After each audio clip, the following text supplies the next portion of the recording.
ये डरावना वीडियो नेपाल का है। ये इमारत 5 मंजिला है और पानी उससे भी ऊंचा, और जो लोग यहां खड़े थे उन्हें 10 सेकंड का भी मौका नहीं मिला। ये तस्वीर नेपाल तिब्बत बॉर्डर की है, तिब्बत के इमिग्रेशन सेंटर की, जहां 1 सेकंड पहले सब कुछ ठीक था और अगले सेकंड सब कुछ खत्म हो जाता है। ये तबाही जो आज नेपाल ने झेली, इसे पूरी दुनिया ने आज देखा, और जब देखा तो दुनिया की रूह कांप गई, क्योंकि तिब्बत से निकला सैलाब नेपाल को रौंदता हुआ गुजरा है। हिंदुस्तान इसको लेकर इसलिए व्यथित है क्योंकि नेपाल के साथ साथ इसमें हमारे भी 105 लोग लापता हैं। वो लोग जो भोलेनाथ के दर्शन करने कैलाश जा रहे थे, अब उनके घरों का फोन नहीं लग रहा। 30 से ज्यादा जवान थाने समेत बह गए हैं।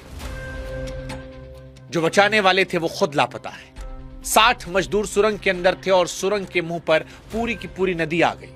बांध टूटा, हेलीकॉप्टर बचाने पहुंचा था, लेकिन खाली लौटना पड़ा क्योंकि उतारने के लिए जमीन ही नहीं बची थी। और ये पानी रुका नहीं है, ये गंडक बनकर बिहार आ रहा है। 8 जिले अलर्ट पर हैं। लेकिन अगर आपको लगता है कि सबसे ज्यादा खौफ इन तस्वीरों का है तो आप गलत हैं, क्योंकि सबसे ज्यादा खौफ लापरवाही का है। 13 महीने पहले इसी नदी में यही तबाही आई थी, जांच हुई थी, रिपोर्ट बनी थी। उस रिपोर्ट में लिखा था कि यह दोबारा होगा, लेकिन शायद सब कुछ रिपोर्ट में ही फाइल हो गया। और उसके बाद कुदरत ने वो दिखाया जिसका अंदेशा उसने पहले दिया था। इसलिए कुदरत का सरप्राइज नहीं है। नेपाल जो झेल रहा है वो डिक्लेयर की गई मौत है, बस तारीख आनी बाकी थी।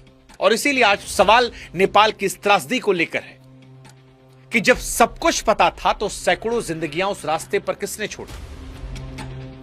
क्या यह प्राकृतिक आपदा है या फिर इसके लिए जिम्मेदार हैं हम? नमस्कार, मैं हूं शुभांकर मिश्रा और आज नेपाल के लिए सारी दुनिया दुआएं कर रही है। लेकिन दुआओं के साथ साथ आज हम ये समझेंगे कि यह पानी आया कहां से। 13 महीने पहले जब वार्निंग दी गई थी तो फिर उससे सबक क्यों नहीं लिया गया? 26 अगस्त बुधवार सुबह करीब 8:30 बजे तिब्बत की तरफ से लेंदे नदी में कुछ होता है, गड़गड़ाहट। चश्मदीद बताते हैं कि ऐसी आवाज आई जैसे ज्वालामुखी फटा हो, और यह नदी नीचे आकर कहलाती है भोटे कोशी। वहां से चली तो सीधे उस दरवाजे पर पहुंची जहां से नेपाल चीन का सारा व्यापार गुजरता है। फिर वहीं पर बॉर्डर पर वो दरवाजा जहां से भोलेनाथ के यात्री तिब्बत में घुसते हैं, कैलाश जाते हैं। यानी उस सुबह मौत ने वो दरवाजा चुना जहां सबसे ज्यादा लोग खड़े थे, ट्रक वाले, मजदूर, पुलिस वाले और यात्री।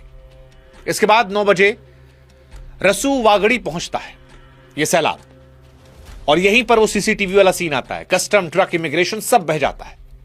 9:15 बजे जिले के